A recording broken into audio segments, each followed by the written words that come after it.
Ressuscité. Il est ressuscité. Les vivants. Qui est-ce? Jésus. Acclamons très fort pour Seigneur. Pike mikono.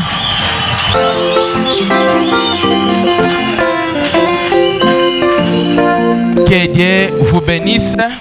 Mungu ambariki. Sans toutefois tarder. Bila kukawia. Vraiment ouvrons nos Bibles. Tufungule mabiblia yetu. C'est dans Jean chapitre 10. Kitabu cha Yohana sura yake ya 10. 7 à 14.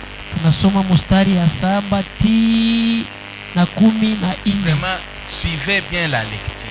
Ufuate mzuri kusoma.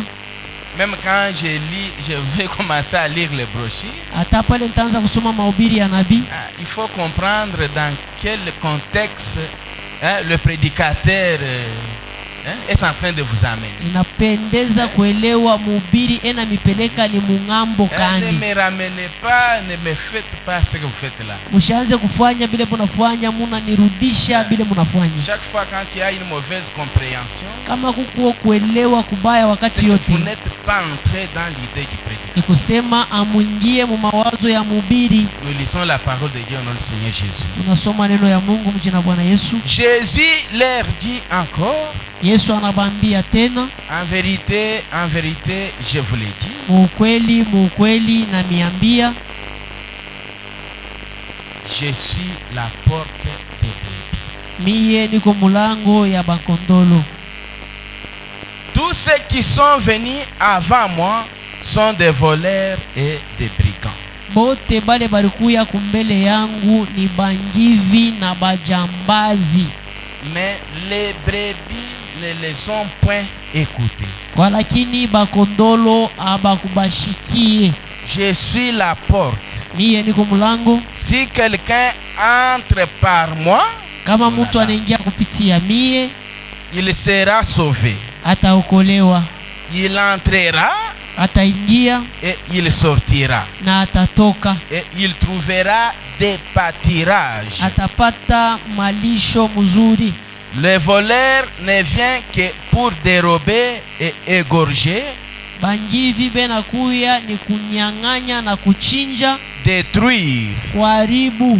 Moi, je suis venu afin que les brebis aient la vie. Miye nilikuya njia ya bakondolo bapate uzima. Ne touchez plus ce micro. Mushiguse tena ikibuyu. Moi, je suis venu afin que les brebis aient la vie.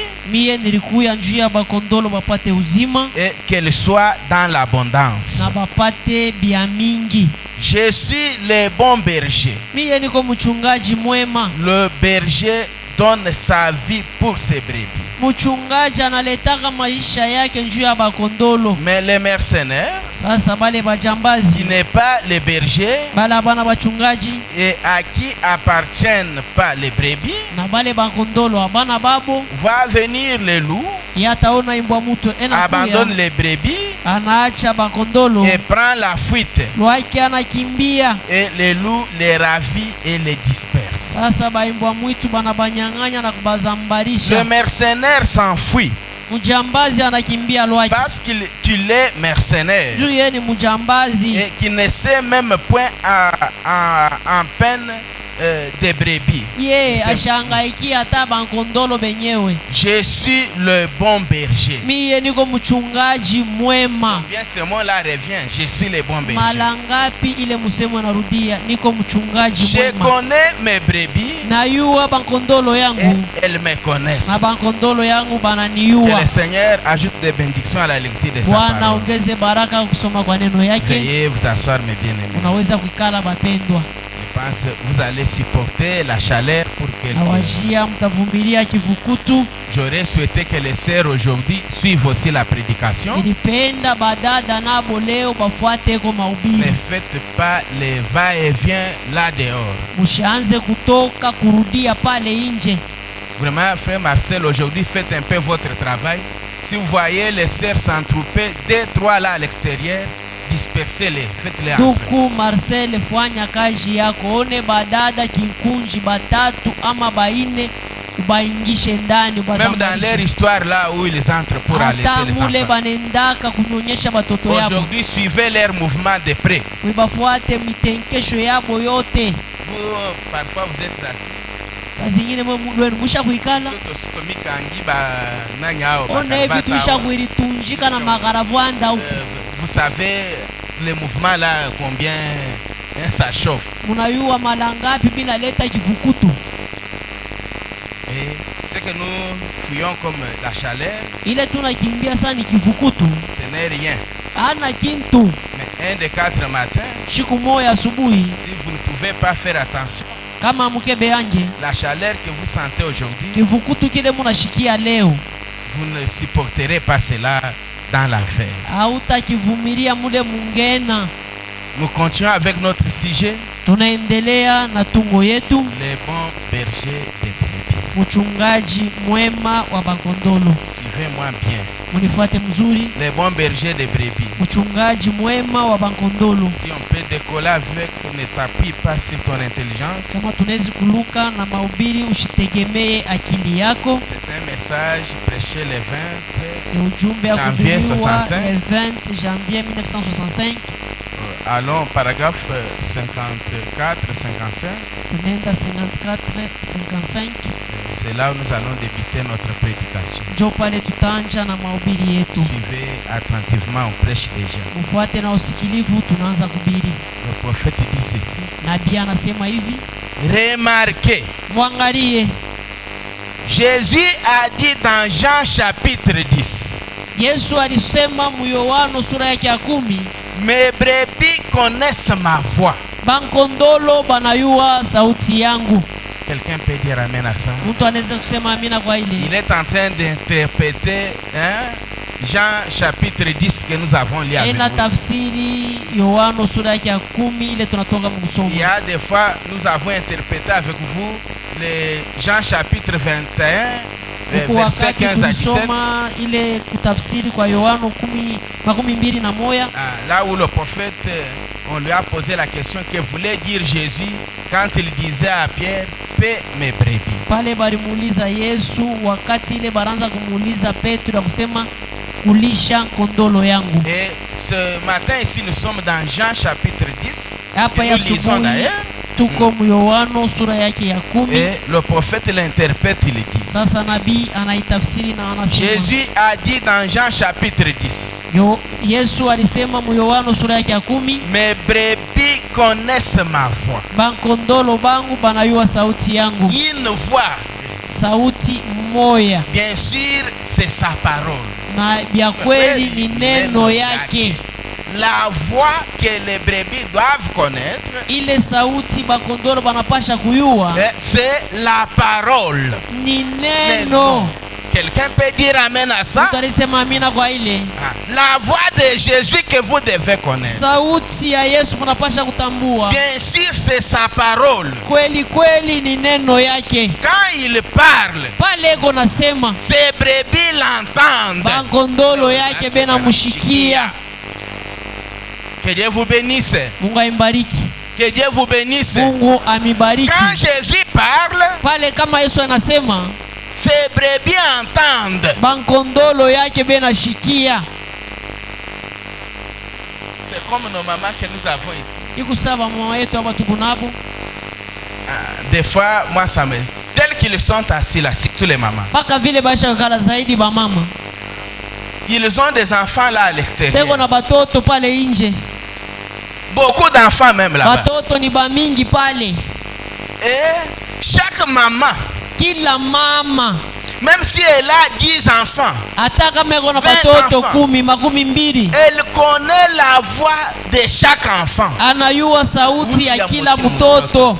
J'ai toujours expérimenté ça chez ma chère épouse. Nabionaka kwa mke wangu. Vraiment, Moi, je peux confondre. Mimi etezi kulivurusha Quand kushikia je suis mzuri. dans ma chambre, Kama niko mchumba des yangu, fois quand Diedo et Claude se wakati parlent, Diedo na Claude mena zungumuza, s'ils sont dans leur petit salon kama là-bas, beko msalo yabo kidogo, aujourd'hui ils ont déjà tous des grosses voix. bote baisha kuwa na masauti ya minene. Et je confonds des fois. Mie samwa Mais si je suis inanivurukaka. à côté de mon épouse, Kama niko pembeni na elle mke te wangu, dira que celui qui a parlé là, c'est Claude. atakwambia yule anasema ni Claude.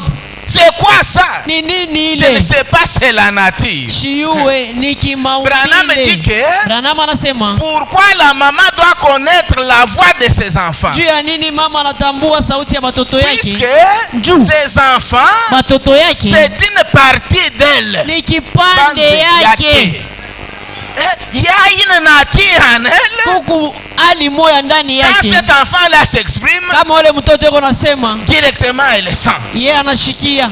Et même nos enfants ici, Hata batoto yetu qui nabo peut être confondu parmi les gens. batezi kwa bantu ni bamingi. Si je parle, Kama lwangu mimi mes nasema, enfants captent ma voix. batoto yangu wanashikia sauti yangu. Hata mwana na ngao ya mkeo isoki Hata Steffi. huyu Steffi, Quand j'arrive, kama mimi il nakuya, suffit seulement que vous parlez. wetu ni Même si kusema, elle fait quoi? hata kama anaanza fanya Même si elle nini, ne t'a pas encore vu. hata kama On sait shiakona que celui qui parle là, anayosema ule c'est anasema papa. ni baba yangu. Est-ce que vous comprenez un peu là où nous vous amenons? Munaelewa kule tunamipeleka? Ah, c'est là où le prophète Branham Jo kule nabii Branham anasema que Jésus a interprété lui-même. Il na a dit, kusema Yesu alitafsiria mwenyewe kusema, mes brebis me connaissent. bakondolo yangu bananiyua. Et quand il parle, Na wakati kama yeye anasema, il entend sa voix. be nashikia sauti Et yake, la voix que vous devez entendre, na sauti munapasha kushikia c'est sa parole. ni neno Et yake. il dit encore, Anasema tena, mes enfants batoto ne yangu suivront pas la voix de l'ennemi. abatafuata njia ya adui, Ils suivront que sa propre voix. batafuata paka njia Si yake. vous suivez la voix Kama munafuata de sauti quelqu'un autre ya mutu en mwingine dehors de Jésus, nje ya Yesu, tu n'es pas le fils de Dieu. hauna mtoto wa Mungu. Que Dieu vous bénisse. Mungu imbariki. Mes brebis connaissent ma voix. Bakondolo yangu banayua sauti Et yangu, ils ont eu la preuve que ma voix balikuwa na hakikisho ya sauti yangu est la vraie. iku ya bya kweli, Sa parole est la vérité. neno yake ni ukweli. Elle a été confirmée Balihakikisha comme quoi il s'agit bien de ma voix. ile ya kusema njo sauti yangu. Maintenant, remarquez, Sasa mchunguze, ils ne sont pas sujets à suivre aucune autre voix. bo abatungiwe njuu ya bafuate sauti ingine, Et ils ne le feront pas. na abatafanya vile. Que Dieu vous bénisse. Mungu amibariki. Je ne sais pas si vous entrez dans l'idée du Shiwe prophète. kama mnaingia mawazo ya nabii Branham dit que Branham anasema, mes brebis connaissent ma voix. bakondolo yangu banayua sauti yangu, Et elles ne suivront pas un étranger. abatafuata mtu mgeni. Que Dieu vous bénisse. Mungu imbariki. Que Dieu vous bénisse. Mungu amibariki. Tel que nous sommes ici présents avec vous. Vile tuko hapa Surtout un message, les lois. zaidi ni ujumbe umu, Message Abraham. ujumbe ya Branham Qui devrait être l'unité. ile ilipasha kuwa muungano wala umoja. Le message qui devrait être une puissance pour les croyants. Ujumbe ilipasha kuwa uwezo njuu ya baminifu. Et le diable aussi a si bien Shetani ashayua mzuri que la seule partie, kipande la moya, portion de la parole kipande ya neno qui lui fait aujourd'hui très mal, ile inamfanya mubaya kabisa, c'est cette dernière réserve ni kichungio balichunga ya que Dieu mwisho, avait était resté avec ça dans son économie. kile Mungu alibakia nacho mwekiba Dieu yake. a déjà déversé ça. Mungu asha kukimwanga. Et nous avons toujours dit Tunasemaka qu'en paka dehors de ce message, nje ya hii puisque ujumbe nous vivons au temps de la fin, tunaishi mu wakati si ya vous mwisho. voudrez avoir la vie éternelle, Kama unapenda kupata uzima wa vous milele, devez croire le message du temps de la fin, unapasha kuamini ujumbe wa wakati ya le mwisho, message de votre jour, ujumbe ya wakati la yenu, nourriture spirituelle au temps convenable. chakula ya kiroho wakati ya Branham kueleana. dit que Branham anasema là où il y a les aigles, pale peko bantai Là où il y a la viande fraîche, pale peko nyama mubichi, c'est là où s'assembleront les ndio aigles. pale patakusanyika Et la bandai. viande fraîche Na aujourd'hui, nyama ya mubichi leo, l'actualité que mambo nous ya avons sasa tuko pour nayo aujourd'hui, juu ya la leo, nouveauté, ile mambo ya la sasa, vraie civilisation aujourd'hui, kushirimuka kwa bia c'est kweli ce leo, message de ni l'air ujumbe ya qui wakati prépare l'épouse pour l'enlèvement. unatayarisha bibi harusi njoo unyanyuliwe. Et le diable a su que Shetani anayua la sema vérité est dans le message. ukweli uko ndani ya ujumbe, C'est pourquoi il est venu aussi dans le message. ndio kwa maana na yeye anakuwa anaingia mu ujumbe. Et quand le diable arrive, Pale shetani anakuya, il entre dans des hommes et dans des femmes. anaingia mu banaume na mu Branham banawake. dit aujourd'hui le diable est dans des prédicateurs. Branham anasema shetani leo mu Tous bahubiri, nous sommes des prédicateurs. wote tuko bahubiri, Mais lakini Jésus aussi a ses prédicateurs. Yesu naye iko na Le bahubiri diable yake, aussi en a.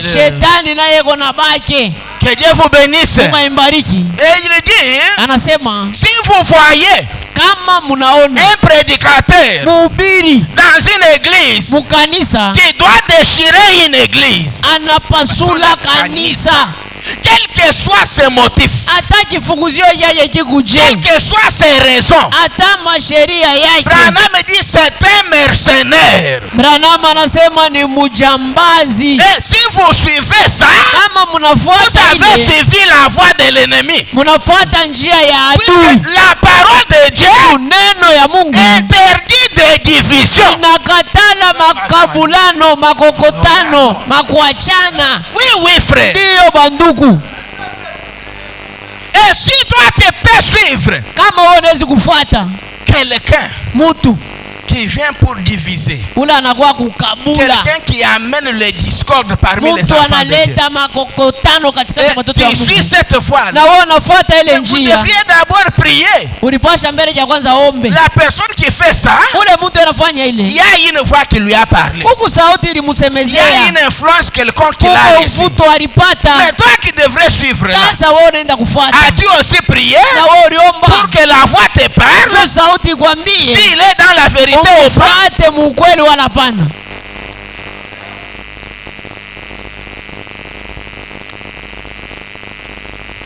Il dit,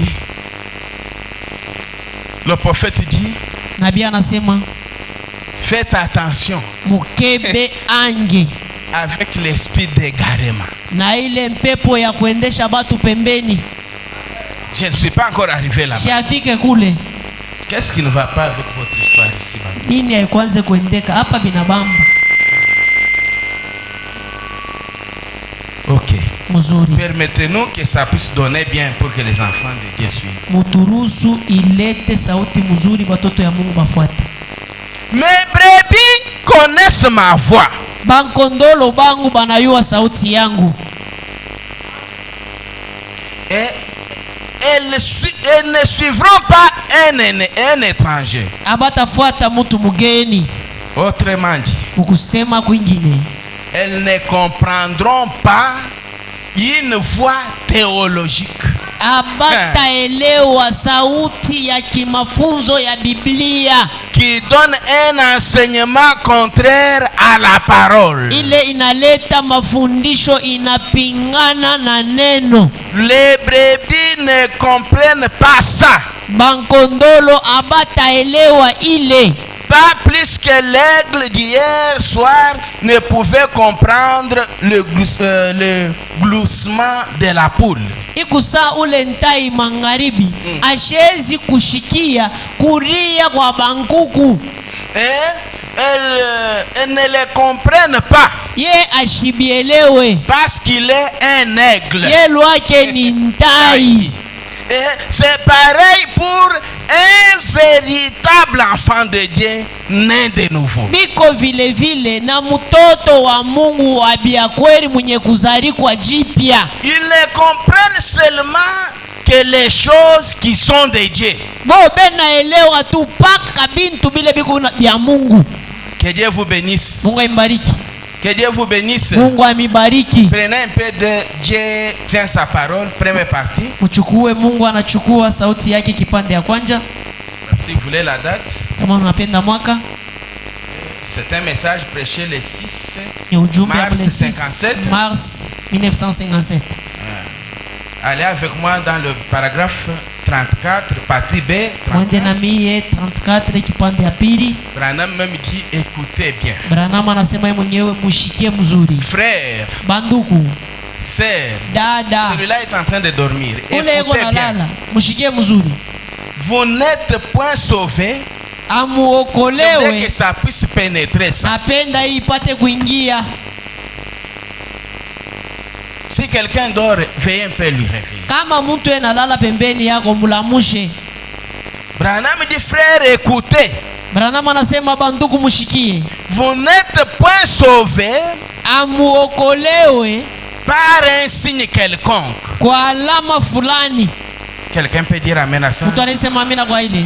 Vous n'êtes pas sauvés par un signe quelconque. Amuokolewe kwa alama fulani. Vous n'êtes pas sauvés Amuokolewe par une quelconque sensation. wala michemuko fulani. Vous êtes sauvés Munaokolewa lorsque vous remplissez les exigences de Dieu. pale munajaza masubutisho yote ya Mungu.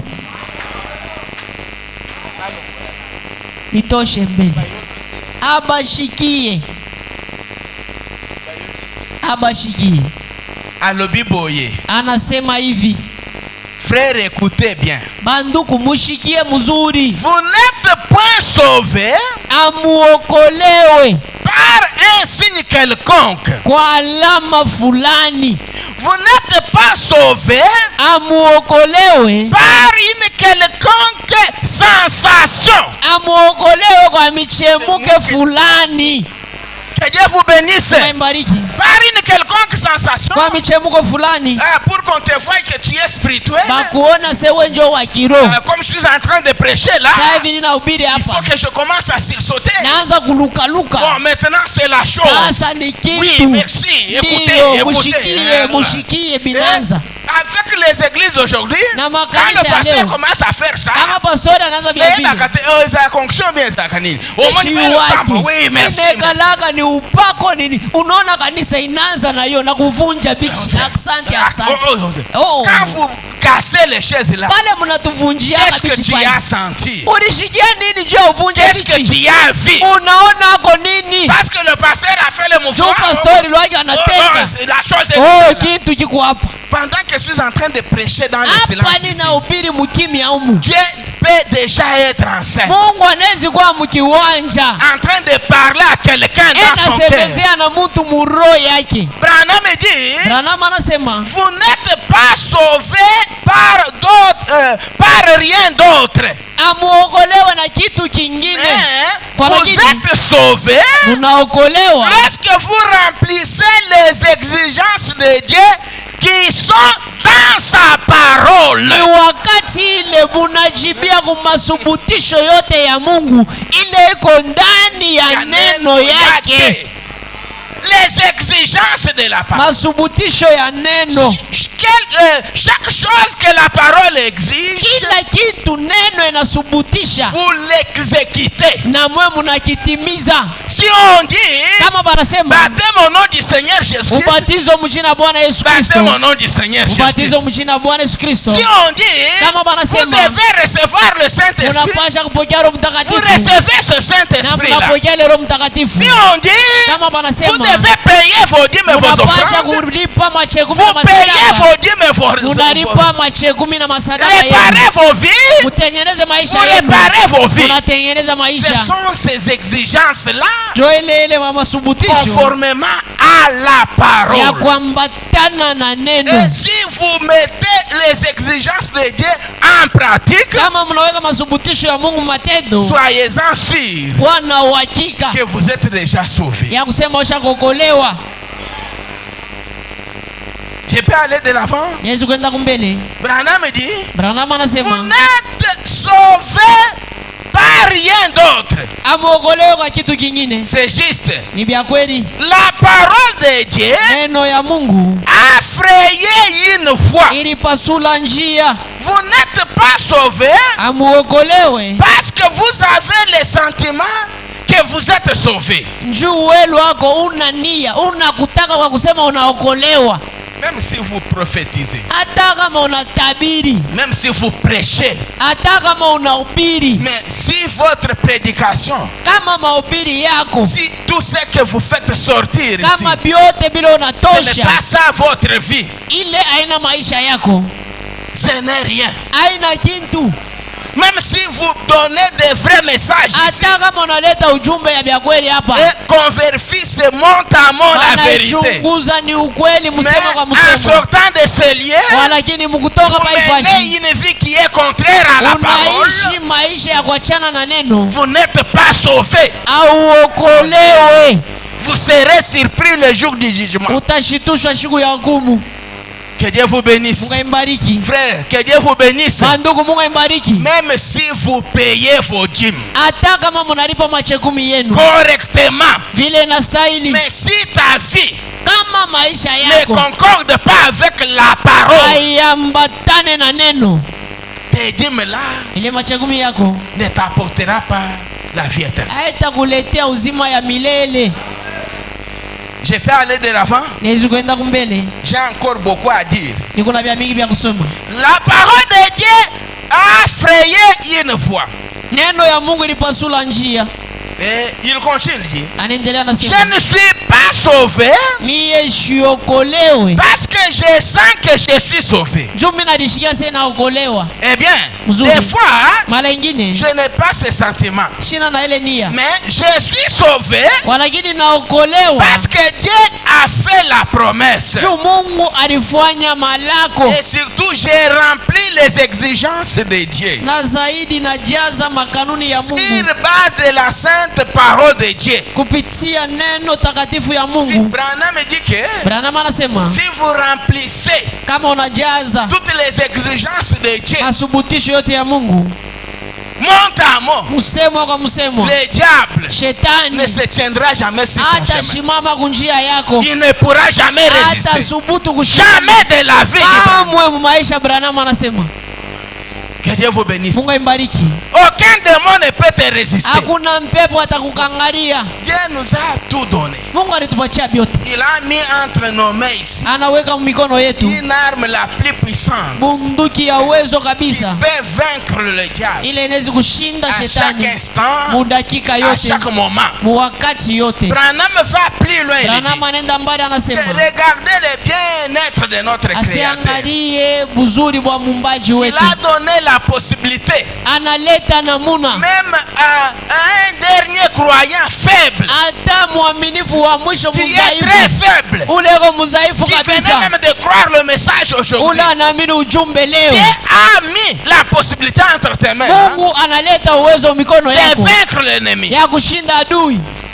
C'est la parole de Ni Dieu. neno ya Mungu. Même les derniers de nos Hata croyants wa mwisho wa peut mbali vaincre le diable anaweza kushinda shetani avec cette parole. na hii neno. Le problème c'est quoi? Mambo ni nini? Les gens ne veulent pas rester dans la parole. Bantu hawapende kubakia ndani ya neno. Oh, lilobo ende kisi ya solo. Nayo neno hii njo dawa ya bya kweli. Branham dit, Branham anasema celui qui écoute ma parole ule nashikia neno yangu et croit en celui qui m'a envoyé na naaminia kwa ule alinituma, a la vie éternelle. eko na uzima ya milele. C'est très simple. Ni Jésus. vyepesi Ce sont les kabisa, paroles de Jésus. ni misemwa ya Yesu. Celui qui écoute ma Ule parole, nashikia neno yangu. autrement parlé, Kusema kwingine, celui qui écoute ma parole ule nashikia neno yangu et les met en pratique anayeka mu matendo, a la vie éternelle. eko na uzima ya milele. Branham dit, Branham anasema les gens écoutent, bantu benashikia mais ils ne mettent pas en pratique. kwa lakini abayeke mu matendo, C'est pourquoi ils n'ont pas la vie éternelle. ndio kwa maana bana na uzima ya milele. Que Dieu vous bénisse. Mungu imbariki. Que Dieu vous bénisse. Mungu amibariki.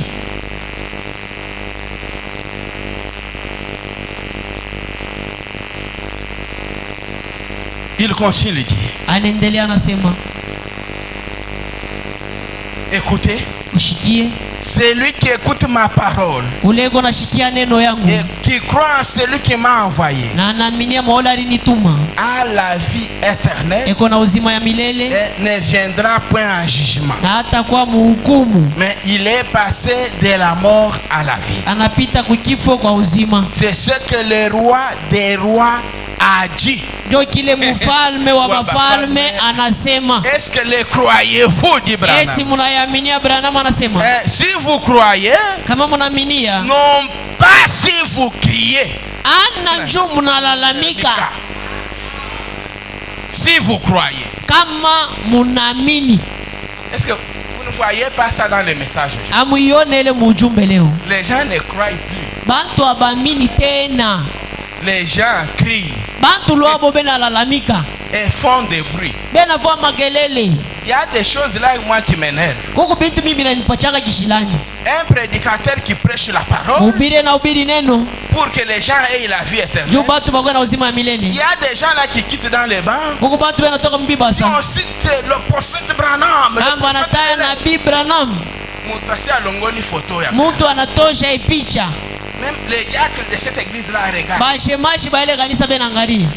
C'est lui qui croit Branham. Ule anaamini Branham. Quelqu'un avec la photo de Mtu Branham. na picha ya Branham. Kumbe na mhubiri. Il devient aussi prédicateur. Yeye na yeye anakuwa mhubiri. Si on cite Jésus, là Kama il y a de anataya gloire. Yesu wimbo ya utukufu. Anaenda mbio mbio anatosha. Il est là dans. Eko pale mchumu Ça mkanisa. devient des sketchs, je ne sais quoi, comme des Inakuwa théâtres. sa sketch sa teatre mkanisa. Est-ce que Moutou a ça le Kwana? Ule mtu anafua bile Il bintu est vya giza. convaincu que c'est le Saint-Esprit qui lui a dit de faire Eti ça. anahakikishiwa Sasa sema ni Roho Mtakatifu anamwambia afanye vile. Vous ne voyez pas qu'il vous distrait. Ameona sema ina Et il milengamisha. se distrait lui-même. Tena anadilengamisha na yeye mwenyewe. Ce n'est pas le fait de crier Ana tendo ya kulalamika. qui prouve que vous êtes sauvé, Ile frère. itatuambia sasa unaokolewa ndugu. Pas crier. Oui, Ndio mtoka wa ntumba. mais regardez la vie que ces gens-là Sasa mènent. angalia nyuma ya À la watu sortie mba, de l'église. kutoka mkanisa. Si leur vie Kama maisha yako conforme à la parole, inambatana na neno, vraiment, frère, banduku, revenons dans la ligne. turudie mustari. Quand nous avons cru le message, nous étions très jeunes. Pale tuliamini ujumbe, tulikuwa Il y biana sana, avait du sérieux dans ce kurukuya message. heshima kabisa mwi ujumbe. Mais ce n'est plus le cas aujourd'hui. Hakina vile leo, Il y avait du sérieux. kurukuya heshima. Frère, dans le message, Banduku mu ujumbe, je vous en supplie, nina misi, revenons dans le message. turudieni mu ujumbe. On ne s'habitue jamais avec Dieu. Abazobeleanake na Mungu. Vous voyez, par mon expérience, Unaona kupitia kuishi kupima kwangu, pasteur pendant 12 ans, pastori miaka 12, j'ai fait un constat qui peut être un constat là très amer. niliona mambo ile tezu kwa mambo ya mubaya. Et chaque samedi, je viens ici, je peux quitter ma maison. Kila mposho natokaka kwa nyumba Pendant yangu. toutes les années ici, Mu miaka yote hii on reçoit des différents gens tunapokea batu bakwachana chana dans notre bureau ici. mu ofisi yetu hii. Mais j'ai vu une différence Naona kuachana parmi les gens qu'on reçoit dans les bureaux. Là. katikati ya batu tunapokea mu ofisi yetu. Et je sais bien comprendre et distinguer Na yuwa kuelewa na quand kuachanisha un frère entre ou une sœur wakati nduku anaingia wala qui dada t'assoit seulement, anekala tu tu n'as pas encore dit un mot. au yasema hata msemo Je sais moya. que tu es du message Mina yasema wewe wako kwa ou tu ne l'es mjumbe pas. au hauna wa mjumbe. Que Dieu vous bénisse. Mungu imbariki. Vous direz alors qu'est-ce que Daniel qui a constaté? Utasema Daniel, wewe uliona nini? J'ai vu Niliona par cette constat pendant les 12 ans ici. kupitia ile mambo miaka 12. Quand les soi-disant les frères du message entrent, Bale pour les ba sœurs, kuidita ba ujumbe banduku wala badada ils viennent pour te consulter. banakuwa kukuuliza Hein? Ce sont les connaisseurs. bo Il n'a pas encore parlé. ni bayuwai Vous verrez bayuwai. quelqu'un vraiment très malin. Unaona muntu Très intelligent mkalamushi déjà. wa hekima akili sana Il est là. iko pale, Vous sentez que unaelewa il sema est du message. ni wa ujumbe huyu Bukalamushi. bukalamushi Il n'y a sana, même pas une crainte. amuna taboka Vous ne kidogo, sentirez pas un respect respect. Hautashikia ndani yake Vous heshima. n'allez pas sentir du sérieux. Hautashikia mo heshima ndani. Du sérieux. Il n'y en a Heshima pas. hainamo. C'est ce que j'ai fait comme constat. Njoo kile niliona Mais sana. nos frères pentecôtistes et Sasa autres, bandugu bakimpeta na quand il bengine. entre dans le bureau, Kama naingia maofisi, vous sentez que utaelewa c'est sema quelqu'un qui est venu pour qu'il soit aidé. anakuya njoo C'est bamusaidie. pourquoi nous les aidons. Njoo kwa maana Et tunabasaidia leurs résultats na matokeo yabo sont tellement palpables. iko ya C'est kupapasa. pourquoi ils viennent, ils font des publicités. Njoo kwa maana bena kuya bena kufanya Ils n'ont kampeni. pas un message. Sasa mwe bantu ya ujumbe Vous mourrez sur les bancs de l'église. munakufa pa bibasa ya kanisa. Ça devrait vous faire mal. Bilipasha kupefanya mubaya. Je me souviens la fois passée, Nakumbuka wakati ilipita quelqu'un entre, mtu lwake anaingia afandi, anaikala bandiko c'est rare. anaanza J'ai regardé le monsieur. naangalia bwana Je ule, lui ai posé la question. namuuliza swali, Tu es du message. uko wa mujumbe? J'ai dit, réponds-moi. Si mimi nakuuliza Tu es du jibu, message. uko wa mujumbe? Il a dit oui, je suis du message. Anasema ndio, niko wa mujumbe. Je lui ai encore reposé la question. Namuuliza tena swali lingine, Tu es un serviteur de Dieu. uko mtumishi wa Mungu? Il a dit oui, je suis. Ndio, niko mtumishi wa Mungu. J'ai dit quel est ton problème alors? Mimi namuuliza sasa, mambo yako ni nini? Tu es venu que je puisse t'aider en quoi? Unakuya nikusaidie munini? Muntu ayepanga salisa ye. Mtu ule anakuya mimi nimsaidie, Anaanza kuprophétiser. anaanza kutabiri sasa. Merci Seigneur. Oh, Merci. asante, Merci. asante. Papa Komili, tu es là? Où est Papa Komili? Papa Komilie kwa Il est là. Papa Komilie yule Il pale. sort même dehors, il commence à prophétiser. Anatoka nje. Watendelela wamba, wamba, wamba. Watendelela wamba. Wachendelela. C'est ce qu'il Wamilela est venu, anasema. monsieur.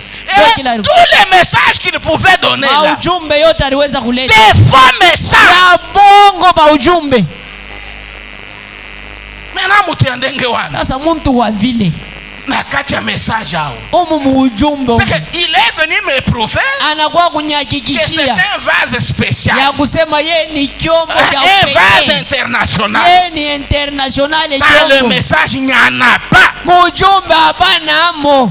Si tu as ton don, Kama uko na zawadi yako, ça doit être un don local ni zawadi ya mukanisa ya pafashi. qui doit être sous le contrôle de ton pasteur. Unapasha kwa chini ya uchunguzi ya pastori Et wako. Branham dit, Branham si un anasema frère peut oser commencer à faire ça là, kama ndugu prophétisant, anasubutu kwanza kufanya c'est vile, un frère égaré. ni ndugu mwenye kupotea, Il faut qu'il soit ramené. inapasha kumurudisha. Parfois, pendant que je suis en train de parler là, Mara nyingine hapa ninasema il y a de tels cas. Un huko tel bantu frère, basi, ndugu tu es égaré. ushapotea, Reviens à la raison. rudia, Retourne rudia au pied de ton pasteur. kumikulu ya pastori wako, Conforme-toi à la parole. ilipanye kufuatana na neno.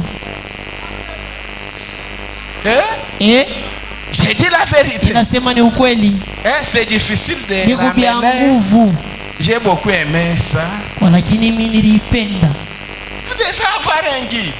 Unapasha kuwa na kiongozi, Vous devez avoir un conducteur. unapasha kuwa na kiongozi, Vous devez avoir un pasteur. unapasha kuwa na pastori. Branham dit ici, Branham anasema hapa, suivez attentivement maintenant. ufuate na usikilivu sasa. Surtout ici, je voudrais épingler quelque chose. Zaidi hapa napenda tena kusemezea kitu kingine.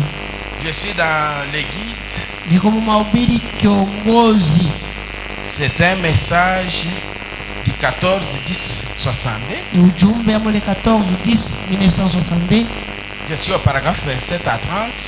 27 mpaka 30. Je voudrais que vous suivez bien. Je ne dois pas faire le mouvement. Je reste ici pour que ça Napenda pénètre. mufuate mzuri, shita tenka tenka njoo ipate kuingia. Branham dit, Branham anasema c'est le problème ni mambo avec les chrétiens aujourd'hui. na bakristu leo. Ils attendent que l'obscurité s'installe. Mena chunga ngiza ingie Et là, pale, ils se rendent compte banatambua sasa qu'on est parti sans guide. ya kusema tulienda bila kiongozi. Quand nous vous prodiguons des conseils, Kama tujingari tuna mishauria hapa par expérience, kupitia kuishi kupima, j'ai dit, bon, c'est difficile. C'est que nous, les pasteurs, souvent, nous sommes mal compris. Mara ingine biko nguvu shiba pastori bena tuelewa mubaya. Une brebis qui est en train qui est venu te consulter, Mwana memba anakuwa kukuuliza. il ne voudrait pas qu'il soit redressé. Ashipende bamurudishe bamunyoloshe. Cette brebis-là voudrait que tu puisses tomber dans son idéal. Sasa ule kondolo wala mwaminifu anapenda uangukie mu mawazo yake. Mais si tu lui dis non, c'est que tu voudrais faire là, Kama unamwambia hapana, bila unapenda ce kufanya, n'est pas ça. haina njoo ile. Voilà ce que dit la parole. Ona kile neno inasema. Ce brebis-là murmure. Sasa ule mwanamemba anaanza kwenda kusema sema, Il peut te déconsidérer. anaweza kukutosha na kuroho yake. Il peut rejeter même tous tes conseils que tu lui as Anatupa apportés. na mashauri yote C'est là où ulimpatia. le prophète Branham dit. Jo pale nabii Branham C'est ça anasema. le problème des chrétiens aujourd'hui. Jo mambo ya Bakristo leo Ils attendent jusqu'à ce que l'obscurité s'installe bena dans chunga leur paka vie. pale ngiza itenya maisha yabo Et là, pale il se rend compte ndio banatambua sasa, qu'il est parti sans guide. asema alienda bila kiongozi. Que Dieu vous bénisse. Mungu imbariki. Vivez bien ici. Ufuate mzuri hapa. Il dit, eh bien, Anasema mzuri, avez-vous déjà vu un homme eti mushakuonaga ako muntu qui s'est égaré? ule ashapotea? Qui a déjà vu un homme qui s'est égaré? Nani ashakuonaga ako muntu ashapotea? Ah, bale banakomelea mu ville, ils ne connaissent pas ça. Mweba mumiji munena muyuwe. Tu as vu, boye bité. Bamweba mumatao ya muyuwe. Branham dit que, Branham anasema, est-ce que quelqu'un ici a déjà eu l'expérience de ramener un homme qui est égaré? eti hapa pe kwako muntu kwako na kuishi kupima kwa kurudisha muntu ule ashapotea. À un moment donné, moi aussi, j'avais encore 12 ans. Nilikuwa na miaka 12. Notre papa, Baba yetu, mon père biologique, baba yangu muzazi était allé pour pêcher aliendaka kulopola à quelques kilomètres de Sandoa. mu kilometre moja na Sandoa, Il s'est égaré. anapotea. C'est là qui connaissent si c'est roumain ou si c'est cool là, à quelques. Wale banayua ile Il s'est égaré. anapotelea kule kabisa kabisa. Et on lui a cherché toute la nuit. Tunamtafuta bushiku bujima, Non, on l'a cherché. bana mutafuta, On pouvait le retrouver si c'est à 1h ou 2h du matin. bana mupata 1h wala 2h. Quand j'ai lu cette histoire, Pale nilisoma hii mambo, j'ai comparé avec celui de mon papa. sasa naanza kulinganisha na baba yangu. J'ai compris que Branham ce n'est pas n'importe qui. Naelewa se Branham ana mtu wa yote yote. Le prophète dit que Nabii anasema quand quelqu'un s'égare, kama mtu anapotea, c'est comme mon papa quand il s'était égaré, paka saa vile baba yangu alipotea, il tournoyait sur le même endroit. ena zhunguluka fashi moya Il moya, tournoyait, il eko na tournoyait. zhunguluka lwaki. La voie est là. Njia yo iko ni hapa. Mais tu te perds. Mwakili ushapotea mawazo. Tu ne sais plus ce que tu es devenu. Au yuo ushakuya nini? Branham dit que c'est comme un fou. Branham anasema alikuwa kama mtu wa On majivu. avait trouvé notre papa. Banapata baba yetu. Même la mission qu'il avait là, il avait déjà Atando bani aisha tupa avec la machette. na mupanga aisha Déjà laissé. tupa. Il criait. Ena lalamika. Venez me sauver. Mukuye mnyogowe, mukuye mnyogowe. Branham me dit que Branham anasema une telle personne, muntu wa vile si vous le récupérez, kama unamupata il faut d'abord lui mettre entre les mains de John ici. unamweka mu mikono ya John Munganga. Ah, pourquoi? Juu ya nini? Puisque son corps Juu mwili va yake d'abord beaucoup chauffer. itakuwa kivukutu Comme sana, une ya malaria. anakuwa sa mtu analugula malaria. Suivez un peu l'histoire. Mfuate hadishi. Il dit, il n'y a Anasema rien qui fasse plus pitié à voir quand hakuna quelqu'un kile s'égare. kinaleta buluma mukuona kama mtu ashapotea. Quand un homme s'égare, Kama mtu anapotea il devient comme fou. anakuwa sawa majimu, Il ne sait plus ce qu'il fait. ashiwe tena bila yako nafanya. Nous avons retrouvé un homme là-bas, Tulipata mtu kule un jeune homme. kiana Il mwanaume s'était égaré dans les bois. alipotea mumichi. Il était ouvrier d'un ranch. Alikuya D'une mfanya ferme. kazi wa fashi mama anakulishaka bang'ombe. Ah, il n'était pas dans son territoire. ashuguye mfuashi anikali Il yaka s'est égaré. alipotea, Il a perdu son chemin. anapotea njia yake. Et 3 jours plus tard, Mashiku tatu quand baadaye on l'a retrouvé, wale balimupata, il courait anaanza kukimbia. comme un possédé, oui. Saa mtu anachukuliwa, Il criait à tue-tête. anaanza kulalamika kabisa sana. Il avait les lèvres toutes fendues. Alikuwa na milomo yote ishakauka inapasuka Il avait pasuka. jeté son fusil Anatupa bunduki et yake, ne savait plus quoi faire. ashiwe tena ya kufanya. Et quand son propre frère, Pale ndugu yake ils ont été obligés de l'attraper et de le ligoter. balisubutishwa bamubambe na bamufunge nkamba. Et quand son propre frère Pale ndugu yake est venu vers lui, anakuya kule yeye il alikuya, lui a sauté dessus comme un animal. anamulukia sawa nyama, Il cherchait à le mordre. anaanza tafuta mulumishe. Il était hors de lui. Alikuwa asha kupoteza ufahamu yake. Pourquoi? Juu ya nini? Il était égaré. Alikuwa ashapotea. Et quand un homme est égaré, Kama mtu anapotea, il est dans un état.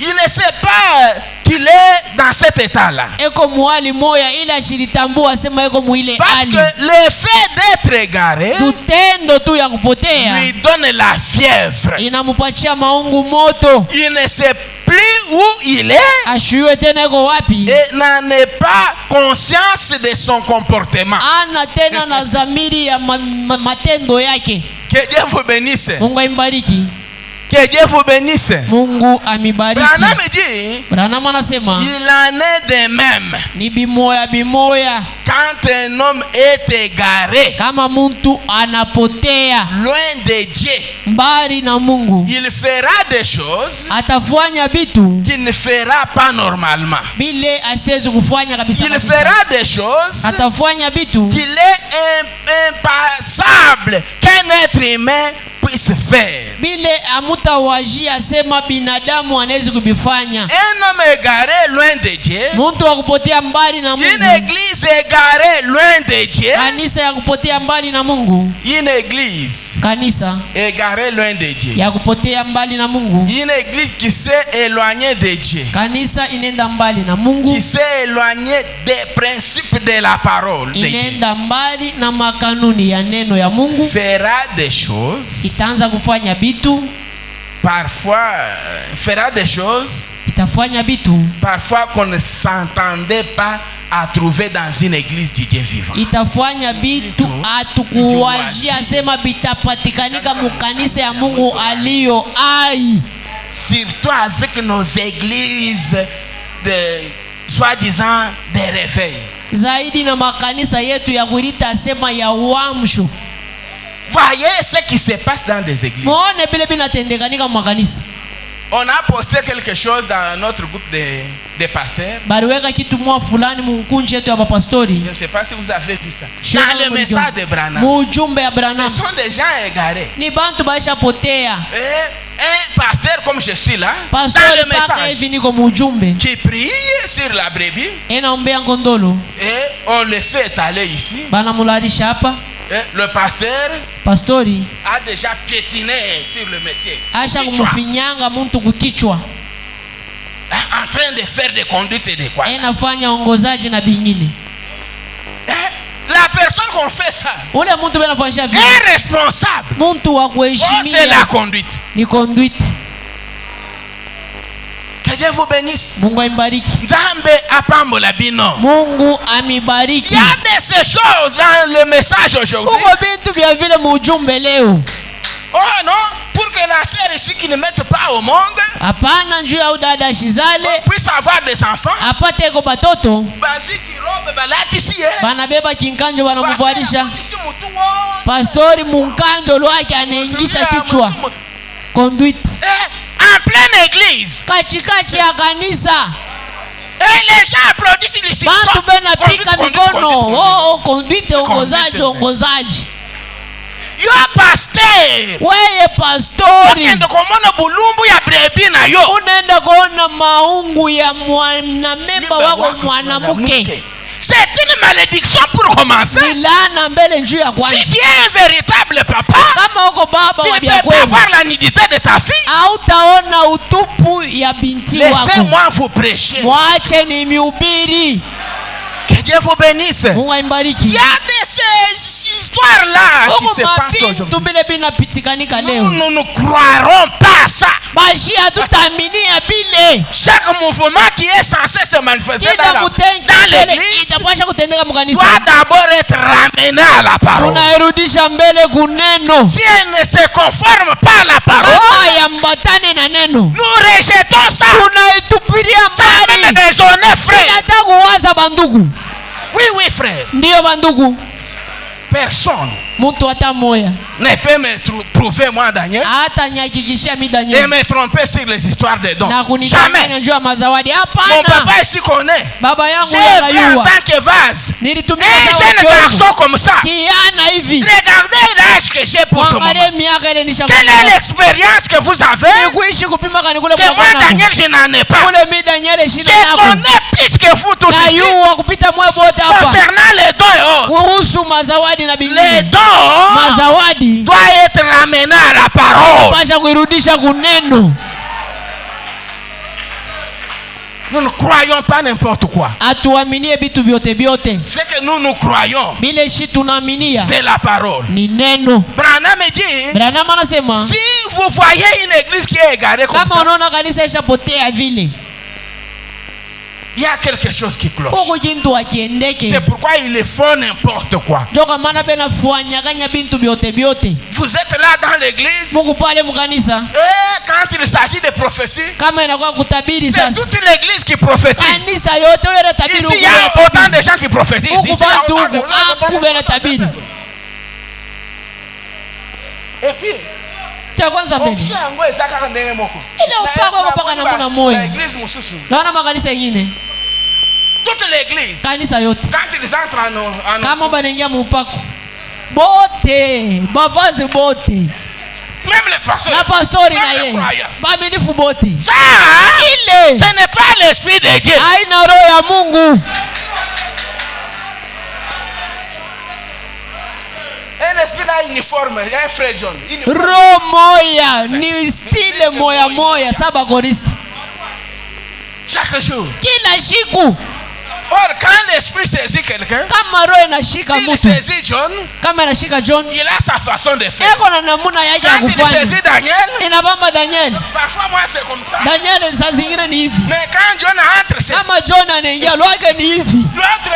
Mwingine ni bichwa. Mais vous, Sasa mweye dans votre église, mukanisa yenu parce qu'on bête à mwe la bote ni mpaka hivi.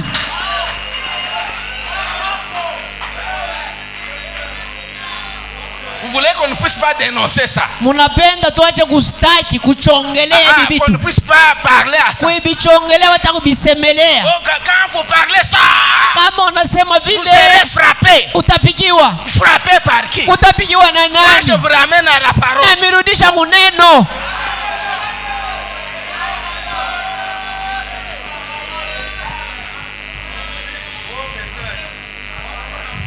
Suivez-moi bien. Munifuate mzuri. Si c'est pas ici. Pai nukta. Branham dit que Branham anasema quand on s'éloigne des principes de la parole de Dieu, kama tunenda mbali na makanuni ya neno ya on Mungu, fera des choses taanza parfois kufanya bintu qu'on mara ne ingine s'attendrait pas à trouver dans une église du Dieu vivant. bile amutalichungia kubipata mukanisa ya Mungu Ils aliyowahi. se procureront de l'argent.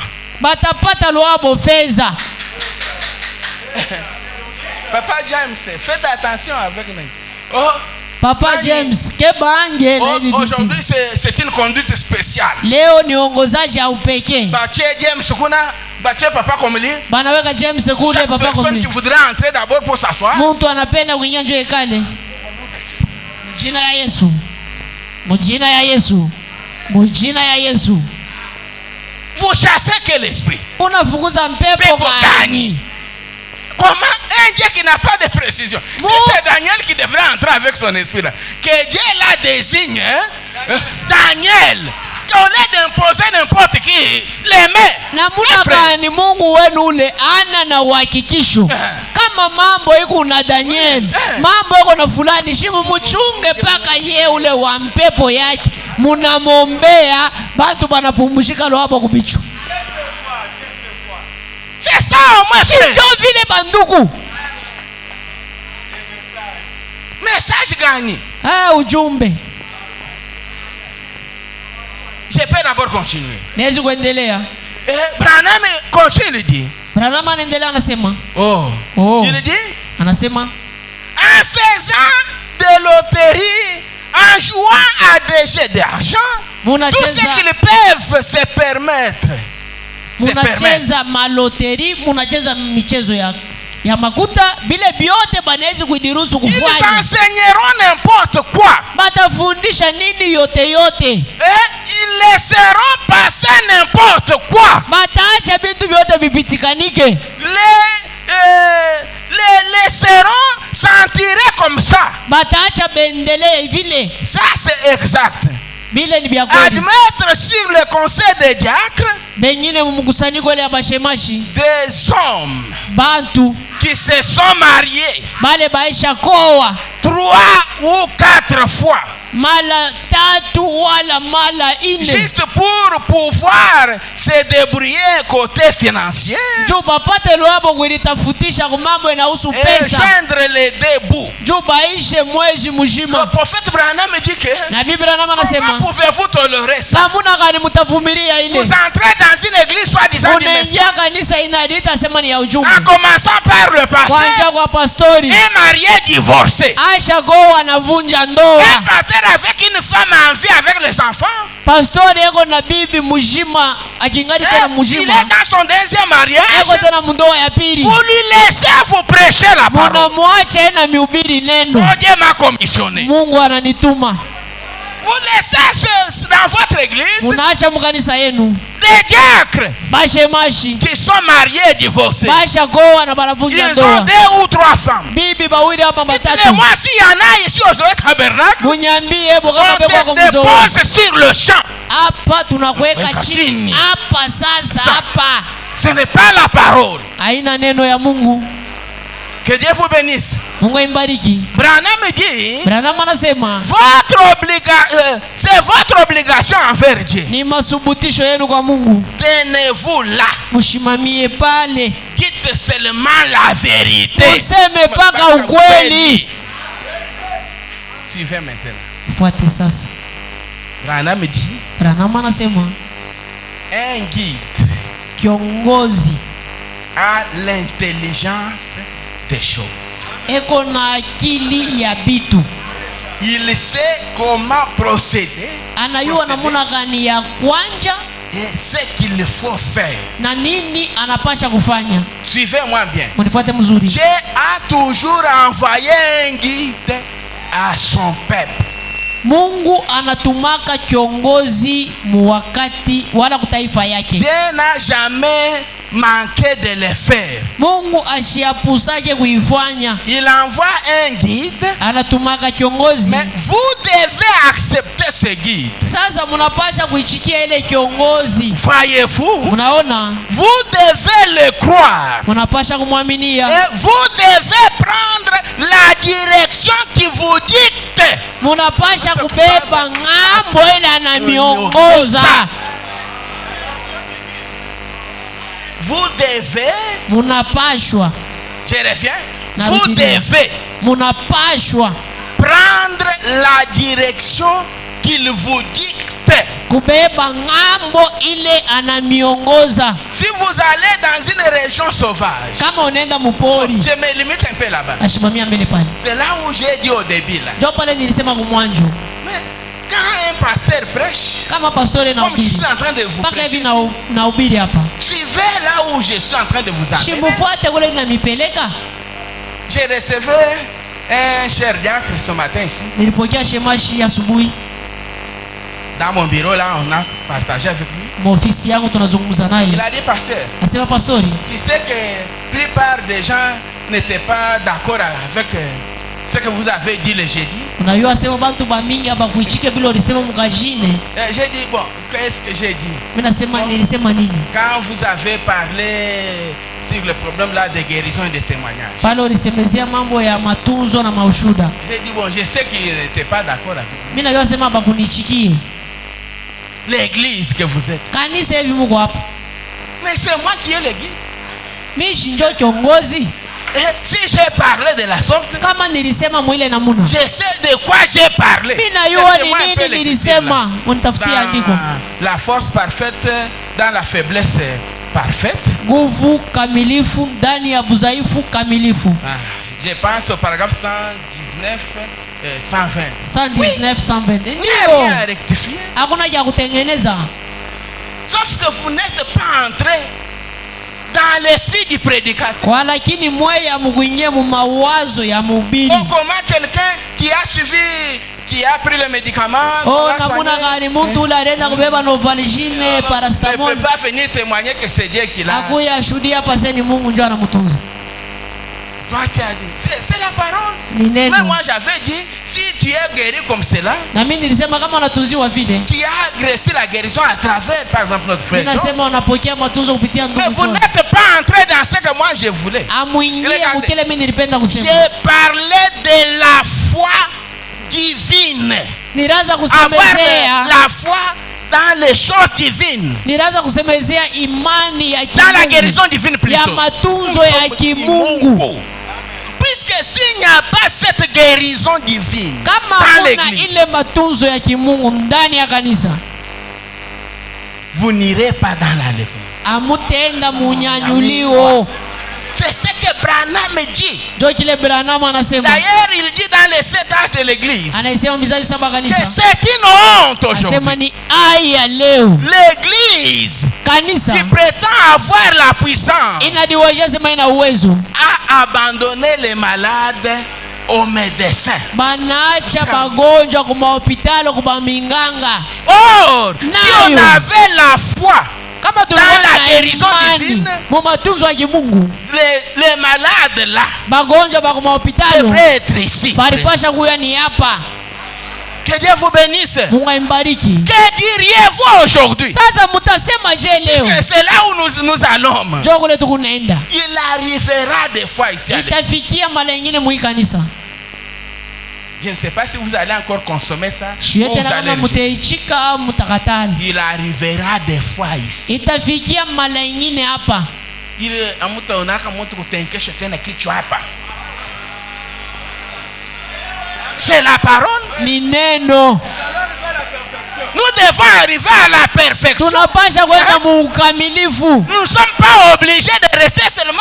Atusubutishe tubakie. Jamais. Kamwe. Oui, oui, frère. Ndiyo batuku. Regarde, Wakati- ata bano oyo. Ata batoto Regarde comme il a l'enfant là. Sabile na mtoto pale. Mais moi aussi, je suis parent. Hata mimi ni kumzazi. Quand vous voyez que l'enfant a grandi, Unaona sasa mtoto anakomea yako. vous verrez toujours cet enfant là téter le quoi. Unaona mtoto anaanza kunyonya majiba. Mais Nyonya majiba. Kwa lakini si vous n'arrachez pas par force cet kama enfant-là, umutosheko kwa nguvu ule mtoto, il doit demeurer toujours comme majiba. atabakia paka na nyonya lwake. Il faut faire par force. Kunguvu kumutosha kupaka na tapili pili. Anaria unataka kule. C'est ce que vous êtes en train de faire. Ndio vile mwe mnafanya. Frère. Banduku. Tango ya mabele esili. Wakati ya kunyonya isha kuisha. Vous devez grandir. Unapasha kukomea 12 ans. Miaka 12. Il faut qu'on arrive Inapasha tufikie à prononcer seulement la parole. kusema neno. Tu as la chose dont tu désires. C'est tout. Unapata kitu kile ulitamania kunaishia pale. Branham va même plus loin. Branham anaenda mbali Que anasema. si les gens avaient la foi Asema dans la kama watu parole, barikuya na imani ndani ya on ne neno. devrait même pas avoir les dons de Hatukupashi kuwa na mazawadi na bingine. Vous êtes là? Huku pale. Ce qui a été dit là, Kile tulisema ile. ne me ramenez pas là où vous voulez me ramener. Mshinirudishe kule mnapenda kunirudisha. Si vous êtes brebis, Kama uko mwanamemba, suivez seulement la direction dont je vous ai amené. fuata ngambo ile nilimipeleka. vous ne me ramenez pas là. Mushinirudishe muneno. Est-ce que moi, Daniel, je ne sais pas que Dieu guérit par la médecine? Munapenda kunyambia sema mimi Daniel misho asema ule anatunzaka hata novalijini njoo ya kutunze ni Mungu. Je sais. Nishayua.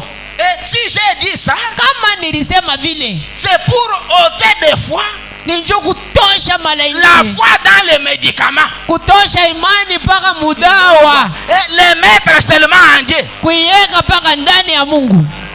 C'est moi qui prêchais sur la puissance, la foi parfaite ici. Minjo niraza kubiri imani kamilifu. Je vous ai donné un exemple. Nilimpatia mfano d'un frère du nom de Chimbalang. Je pense que papa Eli la connaît ce monsieur-là. Ndugu moya jina yake Chimbalang, hata baba yangu hapa anayua. Un jour on est venu nous chercher. Siku moja wanakuwa kututafuta. Que vraiment Chimbalang a l'enfant vraiment à l'agonie à l'hôpital. Wanatuambia sema Chimbalang ana mtoto kwa hospitali karibu kufa. Là à l'hôpital général. Kule kwa hospitali général. Et nous sommes partis. Tunaenda.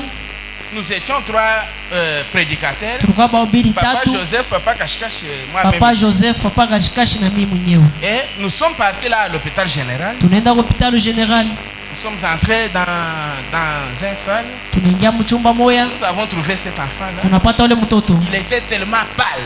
Asha kuisha damu. Ena kuria meno. Il souffrait son dernier souffle. Ena teso njoo pumuzi yake ya mwisho. Et les médecins nous ont dit. Baminganga banatuambia. Les médecins directeurs avec tous ces médecins. Munganga wa hospitalo yote mjima. Bon, si nous vous avons appelé. Kama tunamita. Puisque cet enfant ici n'a plus de sang. Juu mtoto ana tena na damu. Il faut faire transfusion. Faire la transfusion. Il faut kumweka damu. Mais ce monsieur ici. Huyu bwana Chimbalanga. Ne veut pas. Ashipende. Et puis nous avons trouvé que sa tête là n'est. Tunaona sasa kichwa yake akiendeke mzuri. Il est catégorique. Asha katala. C'est un témoin de Jéhovah. Ni mshuhuda wa Yehova. Nous avons dit non, c'est notre brebis. Tunasema hapana, ni mwanamemba wetu. Et il a dit allez les conseiller. Asema ndio mshauri. Et nous avons tiré Chimbalanga. Tunakokota Chimbalanga kumpembeni. Laisse Chimbalanga wetu shiwache kwa baweke mtoto damu apone. Qu'il puisse. Apate bujibu. Nous j'ai parlé, papa Joseph a parlé, papa Kashikash. Inasema papa Joseph anasema papa Kashikash, bwana anatuangalia. Vous savez ce que le monsieur nous avait répondu? Bwana anatujibia nini? Que vous m'avez déçu. Ah, munanifezesha mwe. Moi je pensais qu'en arrivant, mimi niliwaza mwe pakuya. Vous prendrez mon enfant. Mutabeba mtoto yangu. Et prier sur lui. Na mumuombee.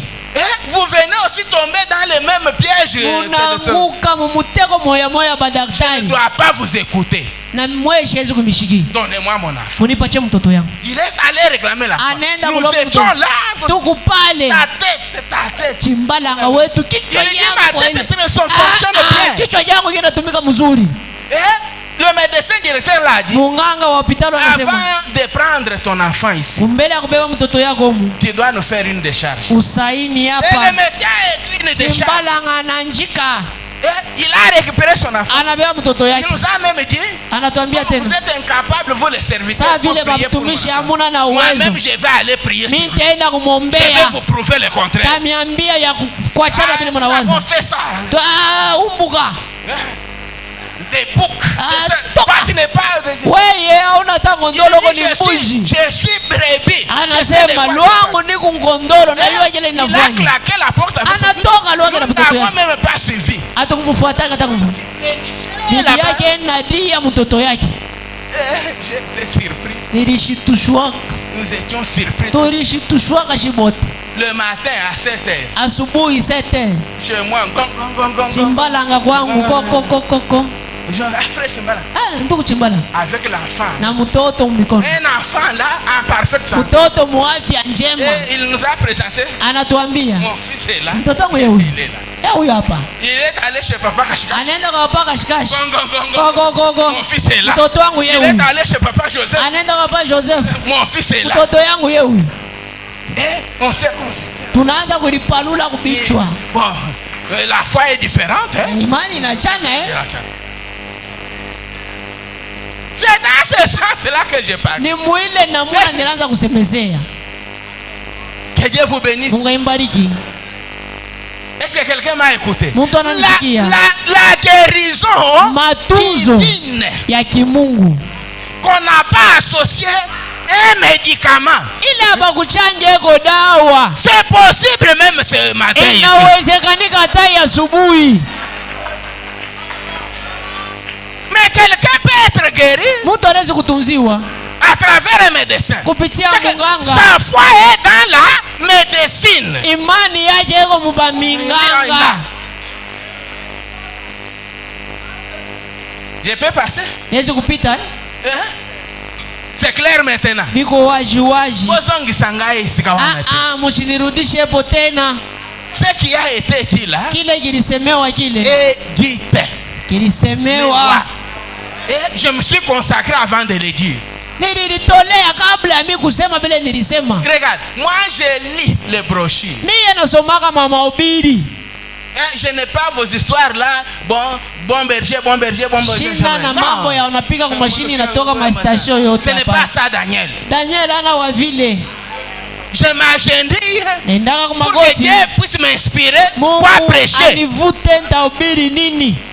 Et quand Dieu inspire un prédicateur, kama Mungu anavuta mhubiri, quand une écriture est donnée, kama ndiko banaileta, comprenez dans quel contexte le prédicateur a lu ça. Elewa ni munamuna gani mhubiri alisema ile. Les lecteurs du message, vous m'avez suivi. Basomaji ba ujumbe mnanishikia. Si vous m'avez suivi, levez les mains. Kama mnanishikia mweke mikono juu. OK. Mzuri. Que Dieu vous bénisse. Mungu aibariki. C'est pourquoi le prophète Branham dit, si vous anasema, allez dans une région sauvage, kama unaenda mpori, et que votre guide dit, na kiongozi wenu anasema, prenons cette direction. Twende hii ngambo. Il sait pourquoi il dit prenons cette direction. Anayua njia nini twende hii ngambo. C'est lui là qui connaît bien la forêt. Anayua ile pori mzuri. Toi tu ne connais rien. Wao yue kintu. Il faut te laisser guider.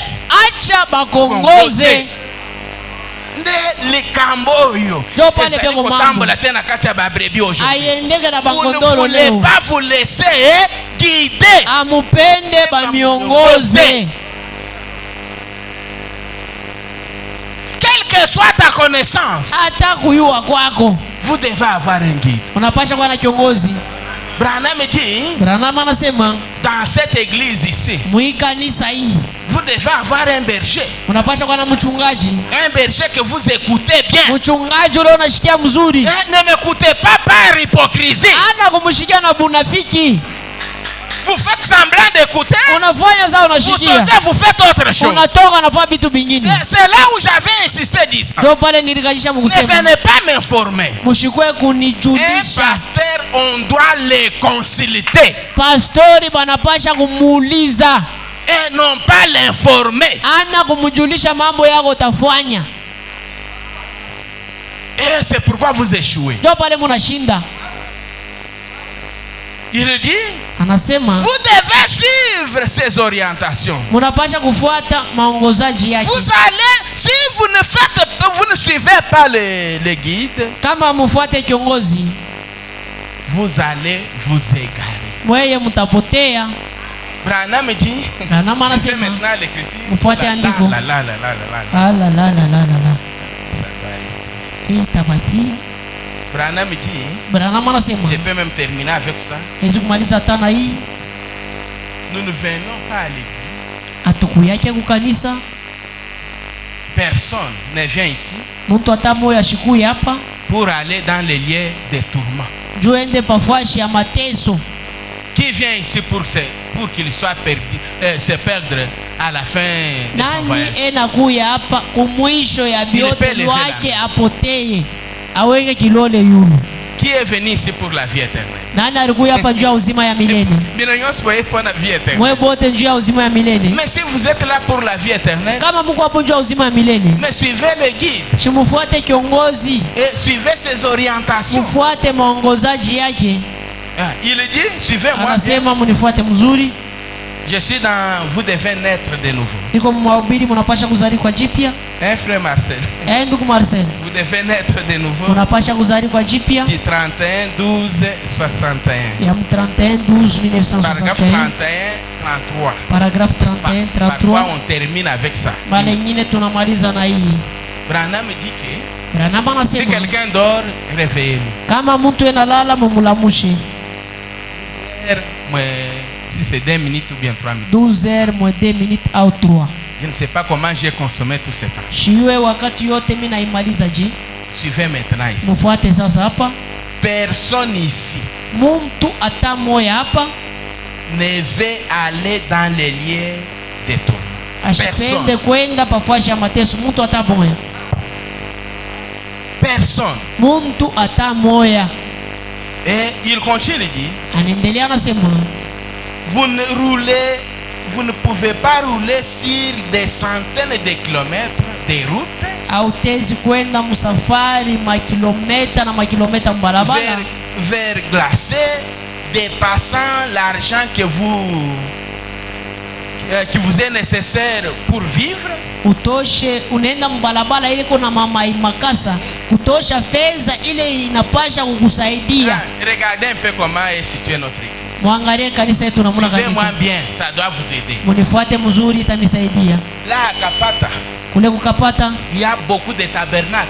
mamaskani kwako ya mingi. Présentement à Kapata, si nous avons peu de tabernacles, Mule mukapata matabernakle ama iko kiloko. c'est 9 tabernacles si j'ai Iko une amo mémoire. 9 kama ninakumbusha. Ceux-là qui proviennent de la cité. Bale banatoka kusite. Combien de tabernacles vous passez ici? Mamaskani ngapi munapita? Nous autres ici on vient. Il y a même mon papa qui provient de très loin. Kuku Papa babangu. Ntambu que vous voyez là. Papa unikalaka mbele wapi? Papa Ntambwe natoka mbali Wapi? mbali sana. Papa Ntambwe natoka ni wapi? Présent? Quartier Latin. Quartier Latin là au fond. Kule Très loin. mbali sana. Et là, au quartier Latin, avant d'arriver à Mwange, il y a beaucoup d'églises. Quartier Beaucoup d'églises du Latin message. kufika na huku makanisa ikuwako ya mingi. Pour quitter Kapata, arriver ici, beaucoup Kutoka d'églises. kapata kuya hapa makanisa ya J'ai mingi. même une brebis qui provient là, bypass. Tu es là, frère Dani. Si tu es là, tu peux lever la main. Ndugu Dani Dani, kama kwako natoka ku bypass. il n'est pas là aujourd'hui. Leo anamo Sa chère épouse. mke wake. Il provient là très loin. Tena toka mbali ku bypass. Et Branham me dit, Branham anasema pour venir ici à l'église, juu ya kuya hapa pa kanisa. vous ne venez pas. Vous Amukuye ne traversez pas tous ces tabernacles, vous ne laissez pas amupite ile mamaskani yote ile pour venir serrer la main aux gens ici. juu ya kwa kupachana bantu mikono mulamukiane, Bien que nous aimons les faire. hata vile tunapendaka kuifanya Pour entendre le pasteur, au kushikia pastori moi et les autres ministres qui sont assis ici, miye na bahubiri bengine benye kukala hapa prêcher la parole. benahubiri neno. Vous en avez partout. Mungu Là où nabo vous- bahubiri fashi yote. N'est-ce pas cela? Vous Amen. en avez partout où vous êtes. Mungu nabo fashi yote ile muko Des pasteurs, bapastori des ministres comme nous, bahubiri sawa shie des serviteurs de Dieu, batumishi ya Mungu des serviteurs, des pasteurs qui peuvent vous prêcher des mystères et autres, plus que même celui qui est devant vous ici. batumishi bapastori banaweza kumhubiri masiri kupita na huyo yako mbele yenu. Comme vous aimez souvent les mystères et Sasa autres. vile mnapendaka Il zaidi y a des masiri na spécialistes vingine. dans ce domaine-là. Huku bale banadiekea mwile kazi ya Mais vous laissez masiri. tous ces gens-là. Unaacha bale batu bote. Et Branham continue de dire, Branham anaendelea anasema, mais kwa il lakini y a quelque chose qui vous attire ici. huko kitu kinanivuta hapa. Quelqu'un peut dire amen à ça? Utalisema amina kwa ile. Il y a quelque chose qui vous attire ici, Huko kitu kinanivuta hapa. à cet endroit particulier qui ne représente rien. Paifwashi ya upekee. D'ailleurs, il n'y a rien de spécial. C'est un Hakuna endroit. ya upekee hapa. Mais néanmoins, nous sommes rassemblés ici ce matin. Kwa lakini tunakusanyika hii asubuhi hapa. Écoutez, Nishikie. comme il y a quelque chose de particulier Sasa vile huko kitu cha upekee qui vous attire à venir ici, ile kinanivuta mkuu hapa. c'est pourquoi, Njoo kwa maana ouvrez vos oreilles maintenant. ufungule mashikio yenu. C'est pourquoi Njoo kwa maana il est de notre devoir. ni mapashwa yetu. Chers diacres, chers ministres, Bashemashi les bapendwa diacres des Zoé bahubiri. Tabernacle, Bashemashi bazoe les maskani. ministres des Zoé Tabernacle, Bahubiri bazoe maskani. les administrateurs, Bachunga et ikiba. surtout nous, les ministres. Zaidi shie Il bahubiri. est de notre devoir, Ni mapashwa yetu. en tant que pasteur, Sawa pastori. c'est au pluriel, bapastori en tant que pasteur, sawa bapastori de veiller à ces troupeaux. tukeshe paaba bakondolo Que ce troupeau soit nourri. juu aba bakondolo Kondolo, balishiwe Alors, bien nourri. balishiwe muzuri. Nous devons bien vous nourrir. Tunapasha kumilisha muzuri, Nous devons bien prendre soin de vous. tunapasha kubeba matunzo yenu muzuri. Amen. Amina. En effet, Kwa hivi le Dieu Tout-Puissant Mungu wa uwezo yote nous redemandera votre sang. atatulombaka damu yenu. Oui, oui. Le Dieu Tout-Puissant Mungu wa uwezo yote me redemandera votre sang. atanilombaka damu yenu. Chaque personne ici Kila présente muntu wote kwa hapa qui se soit fait membre des autres, ula analifanya mwanamemba wa Zoe Maskani, votre sang damu yenu est entre mes mains, moi Daniel. iko mikono yangu mi Daniel. Olinga te. Upende au Ton pende, sang est dans mes mains. damu yako iko mikono yangu. Et comme ton sang est dans mes Kama mains, vile damu yako iko mikono je yangu, dois faire beaucoup attention à ça. apasha kukeba ange sana na ile. Je suis sérieux Niko na heshima dans ce que je suis en train de dire. na mkile niko nasoma. Si vous voulez encore revoir Daniel de la fois passée, Kama unapenda kuona Danieli wale wakati ya zamani, vous ne le reverrez plus jamais. hautamonaka tena. Le Daniel qui vous laissait faire n'importe quoi, Danieli anaanza kuniacha kama unafanya nini yote yote, je ne supporterai plus ça. sitavumilia tena. Un Daniel qui se laissait intimider, Danieli ule baraza kongopeshaka, je ne laisserai plus personne m'intimider. sitaacha muntu anyongopeshe tena, Ata sokoza John Cena. hata kama wenjo John Cena. Tokoiko misangisa biso nyose Zoe Tabernacle. Tutachangana bashibote Zoe Maskani, Beta yo binkoni geng geng geng. tutakupika shibote mankoni, Kimoy kimoy. Tu ne feras plus rien. hautafanya kitu. On ne laissera plus jamais quelqu'un ici Hatutaacha tena mtu hapa avoir un groupe de frères, un groupe de sœurs derrière lui. C'est comme s'il est un conducteur.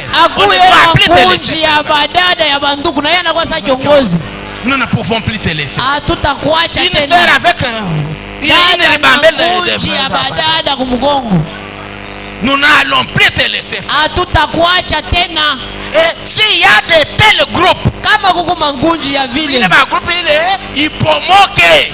mwanze kuidibomoa, mudibomoe, Mais mukatakate déjà na nyile. mubomoe mwe benyewe. Et vous les frères ici, Mwe banduku ing'ambo, je ne voudrais plus vous voir chipende tena kumiona derrière un groupe de ministres derrière. munji ya nyuma ya bahubiri. Et je ne vais plus aussi non pas voir Chipende tena un groupe kona de gens comme ça munji ya batu derrière moi. nyuma Je yangu, ne les ferai pas. sitaifanya tena. Dans une église telle que nous sommes là, Kukanisa hivi tuko il hapa, n'y a pas les plus privilégiés hakuna bale bakumbele ya et benjako les plus négligés. na bale bakunyuma. Oh, mie mon pasteur, mon bureau est pasteur. Moi s'il s'agit d'entrer là-bas, nenjaka bila kukokola, Il est.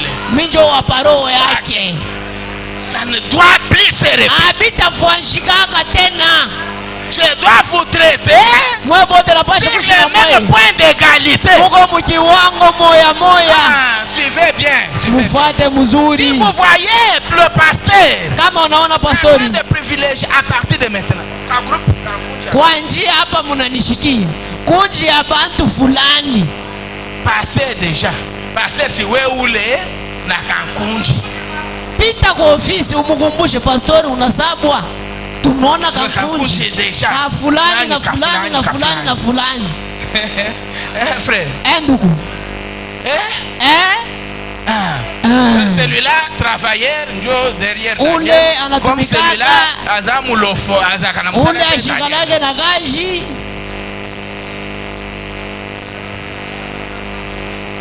Je peux continuer. Nezi kuendelea.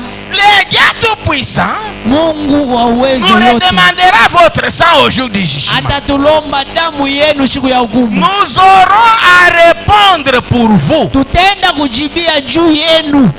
Ainsi, Na hivi basi, ainsi, na hivi basi, vit cet un homme responsabilité kuona hii bujito qui nous a été confiée. ile banatupatia.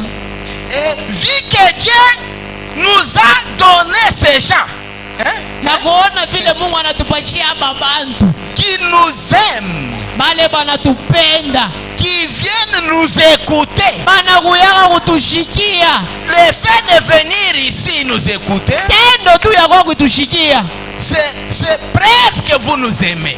ni hakikisho sema munatupenda, Preuve que vous nous considérez. ni hakikisho kusema munatuchukua na bei. Vu cette énorme responsabilité, Kuona hii bujito kubwa, nous avons donc à consacrer notre temps sasa tunapasha kutolea wakati yetu à veiller constamment sur vos âmes. kukesha kabisa kabisa pa manafsi yenu. Et dès qu'une toute petite chose s'élève, Wakati tukakitu kaloko kanalamuka, il est de notre devoir ni mapashwa yetu d'aller vers cette personne. kwenda kwa ule mutu.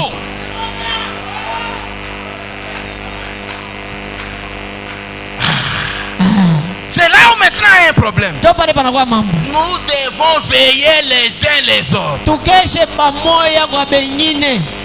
Chers diacres, Bashemashi bapendwa, surtout les diacres, comme zaidi ne vous bashemashi, retirez pas. mushiri kokote, Ne vous retirez pas. mushiri kokote, Chers ministres, ne vous retirez pas. bahubiri mushiri Mais kokote. moi, le pasteur, je ne dois plus reculer. Na mie pastori siwezi kulikokota kurudia Nous nyuma. constatons quelque chose. Tunaona kitu fulani, On t'appelle. tunakuita, On te le dit. tunakuambia En nacho, te regardant sur le ciel. tunakuangalia kumacho.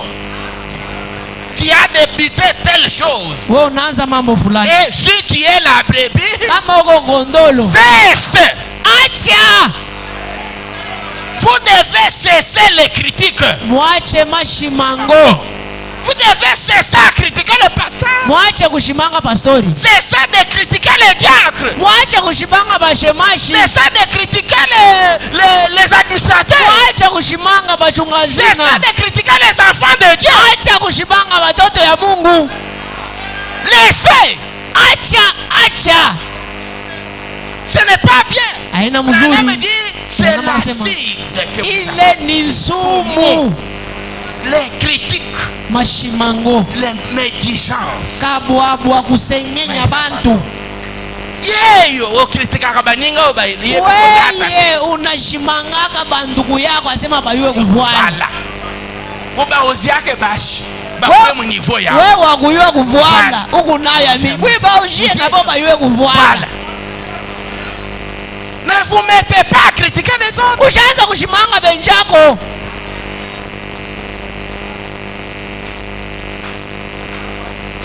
Je peux avancer. Naweza kusonga mbele, J'ai lu le prophète. ninasoma nabii. Et dès qu'une petite chose s'élève, Kitu kiloko tu kama kinalamuka, il est de notre devoir d'aller vers cette personne. ni mapashwa yetu kwenda kwa ule mtu, Car nous en tant que bergers, sawa shie sawa bachungaji, nous veillons sur cette brebis. tunakesha njoo ule nkondolo. Si je vois cette brebis Kama naona ule nkondolo manger une mauvaise herbe qui les anakuya tuerait, mayani mubaya ile inaweza kumua, il est préférable inapendezwa de l'éloigner de cette mauvaise herbe. kumwendesha mbali na ile mayani Que mubaya, je lui arrache immédiatement ni munyang'anye pale pale cette mauvaise herbe, ile mayani mbaya, afin qu'elle ne puisse plus en prendre, juu ashipate tena kuikulia, car cela tuerait cette brebis. juu ile itakuwa ule nkondolo. Que Dieu vous bénisse. Mungu aibariki, Nzambe apambola bino. Mungu amibariki. Branham me dit que Branham anasema là dans l'ouest, kule kuluest on connaît une mauvaise herbe banayua mayani mwa mubaya, que les animaux peuvent manger. ile banyama banezikuria On appelle ça coloquette Sauvage. sauvage. mubajibaji. Si vous laissez un cheval manger, Kama unaacha mpunda anakuria kele konte sauvage, il devient tomboge. anatomboka lubajibaji kama nelukuri hapo. kichwa ni yuluyulu. Vous devez garder votre troupeau loin de cette mauvaise herbe. Unapasha kuchunga kondolo yako mbali na ile mayani mubaya. Regarde. Mwangalie mbele. Biso autozone di mete Branham azanzambe te. Biye shi hapa tuamini asema Branham ni Mungu. Mais toi tu quittes. Wewe unatoka? Tu pars écouter ces histoires là. Unaenda kushikia ile mambo. Tu viens avec ça. Unabishikia unakuwa nayo hapa. Pasteur encore niveau. Pastori wetu akingali terre à terre.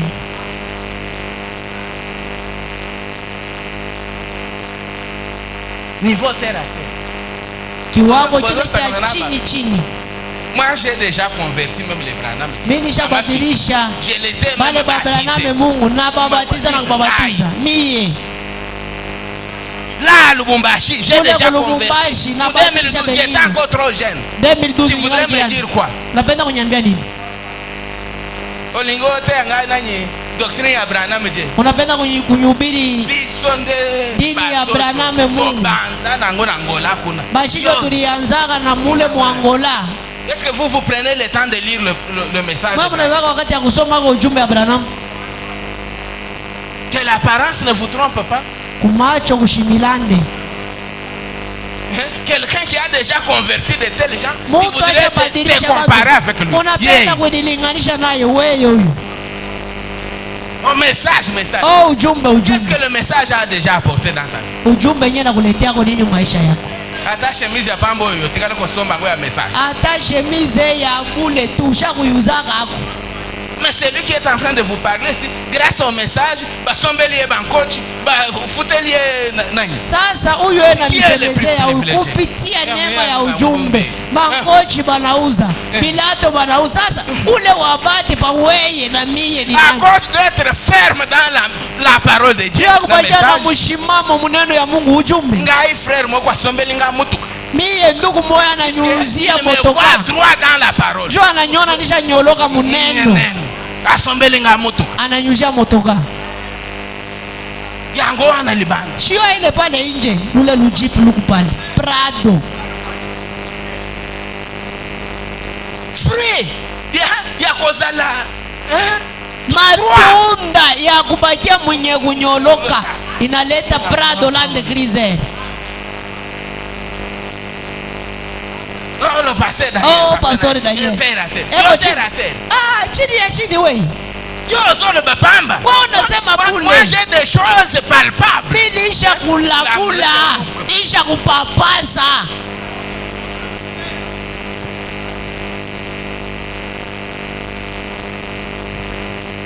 Zambe lelo. Mungu wa leo huyu. Batikala kosombela ngana billet avion. Basha kujaka na billet ya ndege 2012. Na vinzambe ya Branham. Na beba Mungu wa Branham huyu. Na longolie na ba photo. Na mutosha kumwapicha. Na bwake na kati ya batu. Na mweka katikati ya batu. Asali biloko ya kokamo. Anafanya vitu vya kushangaisha. Naona njambo huyu. Naona huyu Mungu. Sabatu ya epilepsi. Anatunza watu ya kifuafua. Bunzo kumbunzo. Macho kwa macho. Naona njambe ya Branham huyu. Naona Mungu wa Branham huyu. Apesa ba wewe bazaki kobota te bana. Anapachia bana bakwanza kuzala batoto. Il a donné des enfants. Analeta batoto. Il a donné des moyens. Analeta na Mungu. Et quand les gens ont vu ça, batu pale banaona. Ils ont dit non. Wanasema hapana. Ça c'est Dieu dans la chair. Ni Mungu ndani ya mwili.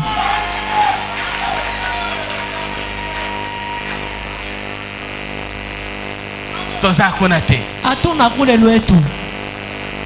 Il dit, anasema un vrai pasteur, pastori wa bia kweli, un véritable serviteur de Dieu, mtumishi wa bia kweli wa Mungu, sera un mauvais représentant.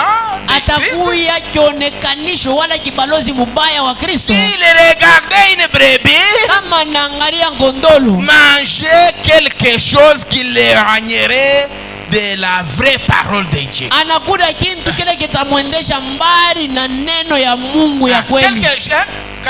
Pardon.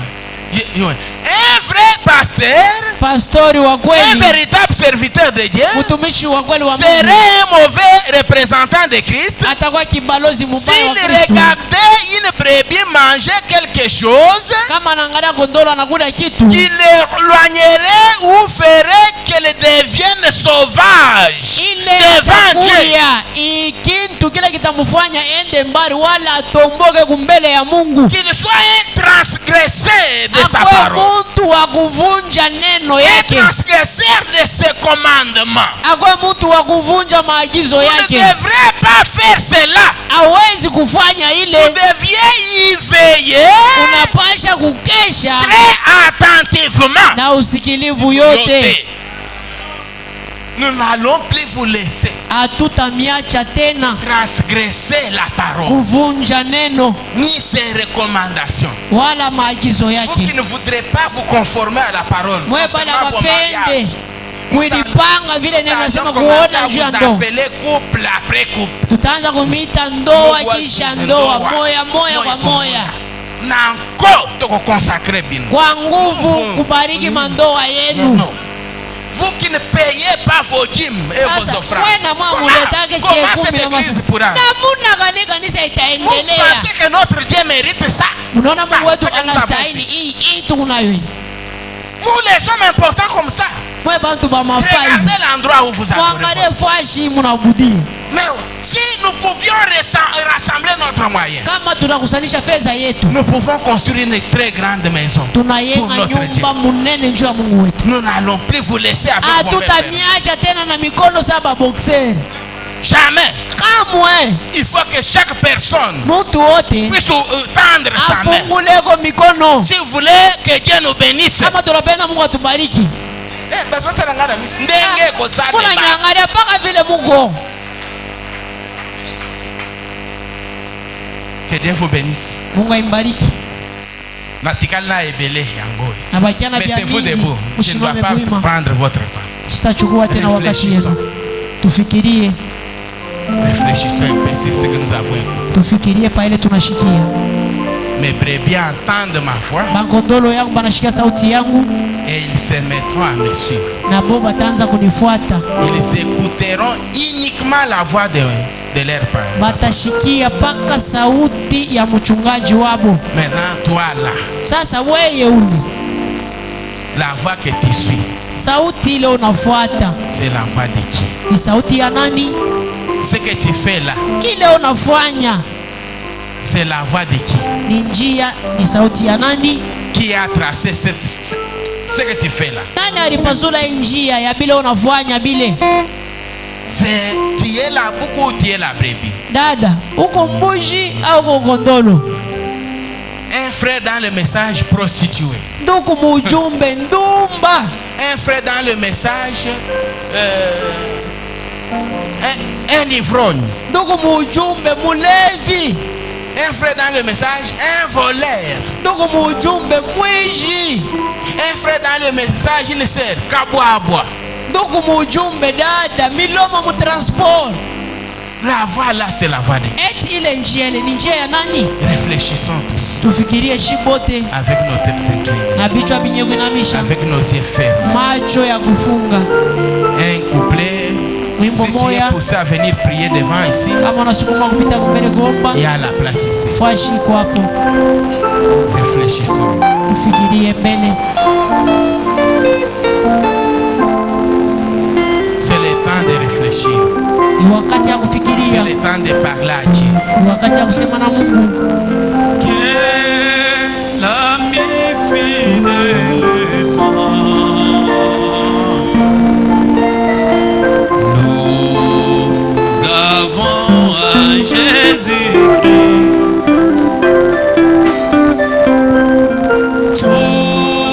toujours prêt à nous attendre.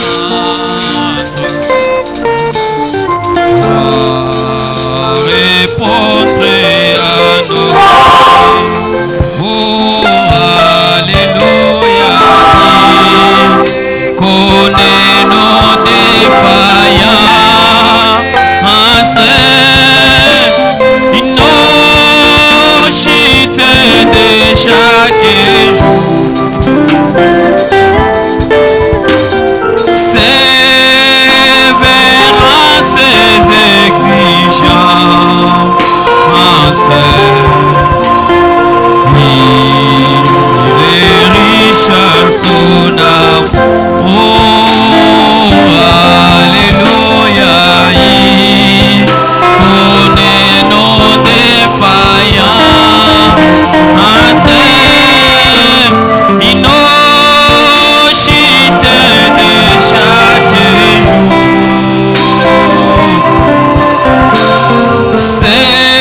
Soyez révérencieux. Mkuye na heshima. Nous allons continuer à prier à la maison. Tutaendelea kuomba kunyumba.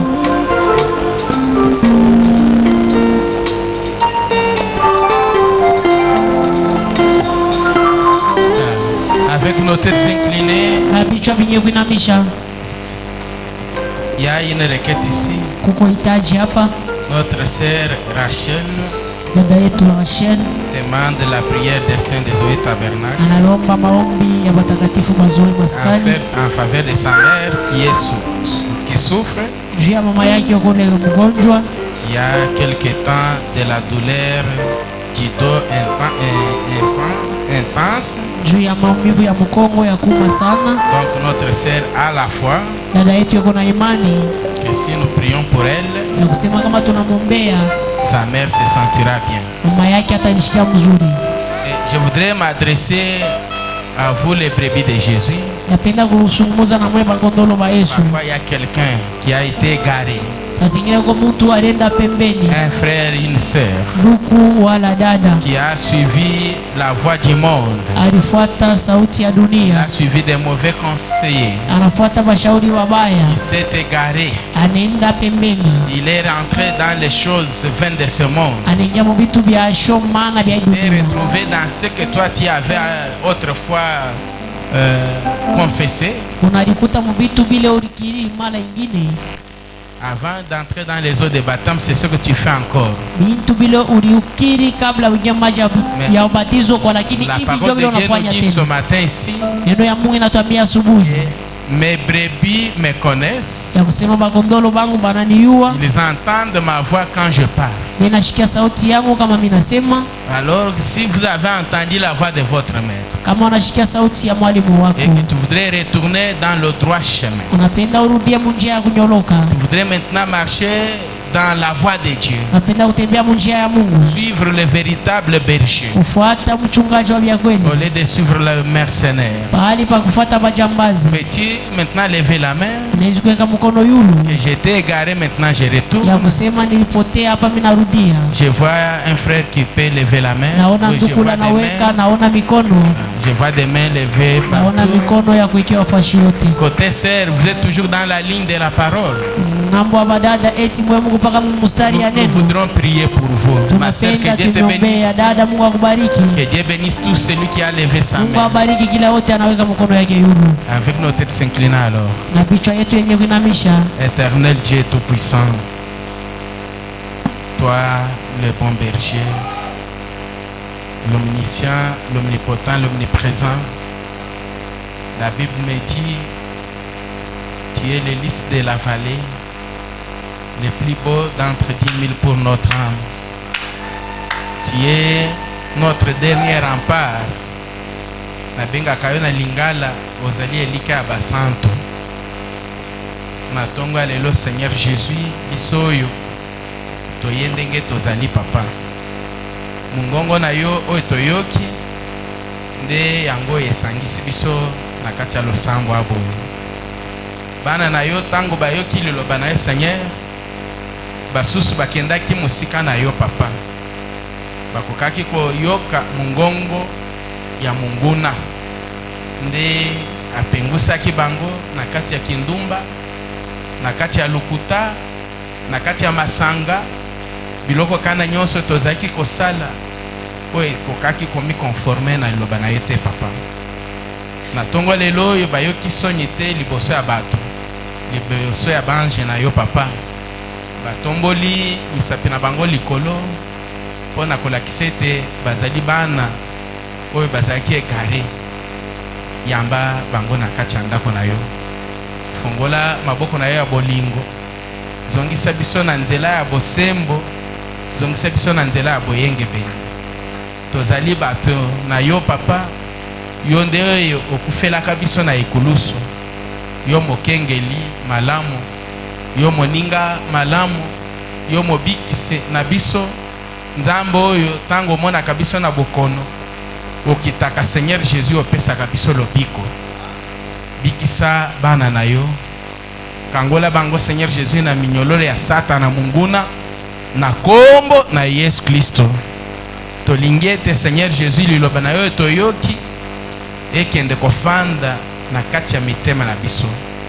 Tosalela liloba na yo Seigneur, tolinga yo ndenge yo olingaka biso, okitaka pe otikaka lola, otikaka bange, koyaka obakamaka Seigneur Jésus na ekulusu mokolo wana Seigneur, bakaka yo na ekulusu, babwakelaka yo soyi maso wana pote biso tobika Seigneur. Na kuna na ekulusu olobaka ete nyonso esili kokokisama.